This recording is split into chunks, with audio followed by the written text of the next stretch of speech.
नमस्कार साथियों, मैं आपका स्वर एडवाइजर भरत गिरी। आज हम आपको बताएंगे योग दिवस के उपलक्ष्य में स्वर विज्ञान का क्या संबंध है। स्पेशल योग डे प्लस स्वर विज्ञान ऐसा क्या है जिसमें योग और स्वर विज्ञान दोनों के मेल से आदमी का संपूर्ण विकास होता है, शारीरिक, मानसिक, आध्यात्मिक। स्वर विज्ञान और योग दोनों का संबंध बहुत ही अटूट है। दोनों में से यदि एक का संबंध न रहे तो ये दोनों इनका मेल नहीं होता है और इनमें गांठ पड़ जाती है। यदि 1+1=2 होते हैं, उसी प्रकार से स्वर और योग दोनों का मेल बहुत ही जरूरी है। स्वर विज्ञान ही योग की आधारशिला है, आधार स्तंभ है। जिस प्रकार से मकान की नींव मजबूत होती है तो मकान लंबे समय तक खड़ा रहता है, उसी प्रकार स्वर और योग, स्वर के साथ यदि योग किया जाए तो योग में बहुत लाभान्वित होता है और जो हम योग क्रिया करते हैं उसमें हम सफल भी होते हैं। ऐसा क्यों? स्वर विज्ञान योग की आधारशिला क्यों है? जिस प्रकार से मकान की नींव यदि मजबूत नहीं हो तो मकान कुछ समय बाद ढह जाता है, उसी प्रकार से योग के अंदर स्वर विज्ञान बहुत ही जरूरी है। आप सभी ने देखा होगा कि लोग जिम करते हैं, योगा करते हैं, कसरत करते हैं और वो कुछ टाइम बोलते हैं कि यार मेरे तो कुछ फर्क भी नहीं पड़ रहा है, मेरी तो बॉडी बन भी नहीं रही है। ऐसा क्यों? इस क्यों का जवाब मैं आपको आज स्वर विज्ञान के माध्यम से दूंगा कि वो बॉडी कसरत करते हैं लेकिन उसमें शारीरिक सुधार नहीं होता। ये काफी की समस्या है। विटामिन भी लेते हैं, घंटों घंटों तक जिम में पसीना बहाते हैं, लेकिन उसका शारीरिक विकास नहीं होता। ऐसा किस लिए? जिस प्रकार से जब हम रोटी बनाते हैं तो रोटी बनाने से पहले आटे में नमक डालते हैं। नमक और शक्कर दोनों एक समान होते हैं, दिखने में दोनों एक समान है। यदि हम आटे में नमक की जगह शक्कर डाल देंगे तो क्या उसका स्वाद आएगा? और यही यदि वो थोड़ा सा नमक आटे में डाल देंगे तो वो आटे का स्वाद भी अलग आएगा। उसी प्रकार से नमक का जितना जरूर दिखता थोड़ा सा है लेकिन बहुत जरूरी है। सब्जी में भी देख लो आप, यदि सब्जी में आप नमक की जगह शक्कर डाल दोगे तो सब्जी का स्वाद कैसा होगा? समझ गए ना आप? उसी प्रकार से हम जब योग करें या कसरत करें, जो भी करें, अपने स्वर का हिसाब से करना चाहिए। क्यों?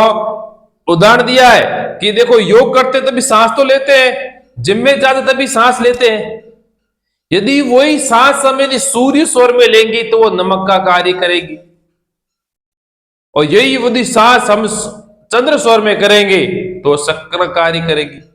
कहने का भाव यह है कि आप योग करो, चाहे कसरत करो, चाहे जिम करो, आप सूर्य स्वर में करो। सूर्य स्वर इन सभी के लिए अति उत्तम है। सूर्य स्वर में किया गया योग सिद्ध होता है। आपका पूर्ण मनोबल, पूर्ण विकास, सभी प्रकार से आपको फायदा मिलता है। इतना इंपॉर्टेंट है आपके ये स्वर विज्ञान। आप जिम में जाओ, अपने सूर स्वर में जाओ। क्यों जाए सूर स्वर में? सूर स्वर में जाना क्यों चाहिए? क्योंकि जब आप सूर स्वर में जाओगे तो आपके शरीर में एनर्जी रहेगी, मतलब बॉडी विकसित रहेगी, मजबूत काम करने योग्य होगी, तो आप उस कार्य में सफलता पाओगे।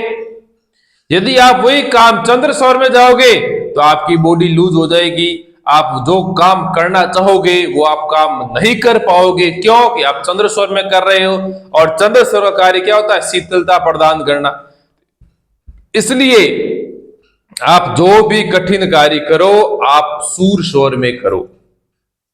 आप योग करते हो, कसरत करते हो, सभी करते हो, यदि मान चलो कि सर मेरा तो चंद्र चल रहा है, तो आप स्वर चेंज कर दो। स्वर नहीं चेंज करना आता तो कोई बात नहीं, थोड़ा सा रूई लेके इस लेफ्ट वाले नाक पे डाल दो। आप हमेशा योग करते हो, हमेशा जिम जाते हो, आप 10 दिन ऐसा अभ्यास करो, फिर आपका ऑटोमेटिक जब आप जिम में जाओगे आपका सूर स्वर ही चलेगा। इसलिए आप आज से योग करो, चाहे जिम जाओ, सुर स्वर में करो, जिससे आपको बहुत ही ज्यादा फायदा मिलेगा। क्यों कि इसका भी रीजन मैंने आपको बता दिया, ये स्वर विज्ञान ही इनकी आधारशिला है। कंटिन्यू करो आप। और दूसरी बात, आप चंद्र स्वर में यदि योग करोगे, जिम जाओगे ना, तो आपको आलस आएगा कि यार आज तो मूड नहीं है, छोड़ो कल करेंगे। ये आपकी जो आलसपन, जो आपकी हैबिट है, वो सब चंद्र स्वर में करने से टूटती है। और यदि वो काम आप हमेशा सूर्य स्वर में करोगे तो आपको उस कार्य के प्रति आलस भी नहीं आएगा और उस आप कार्य के प्रति आपकी रुचि लगी रहेगी, आप उसे कंटिन्यू करते रहोगे। इतना जादू है आपके स्वर विज्ञान में, आपकी सांसों में। हाँ, सब कहते हैं योग करो, योग करना सही है, जिम करना सही है, कोई गलत बात नहीं है, लेकिन उसका अपने स्वर के हिसाब से आप अपने उसे ऐड करो। आप उसको 10 दिन करो, आपको मालूम पड़ जाएगा कि आपके इसके क्या परिणाम मिलते हैं आपको। उदाहरण के लिए आप सोचते स्वर, ये बात सही नहीं हो सकती। एक सप्ताह आप चंद्र स्वर में करो और एक सप्ताह आप इसको सूर्य स्वर में आप इसको लागू करो। इन दोनों को आपको इसका प्रभाव आपको मालूम पड़ जाएगा।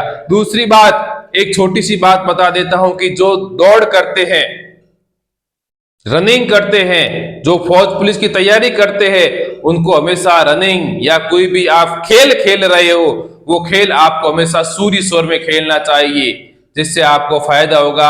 आपको उस खेल में आपकी विजय होगी, आप उसमें मजबूत आपका पक्ष रहेगा। ये सब सूर्य का कमाल है।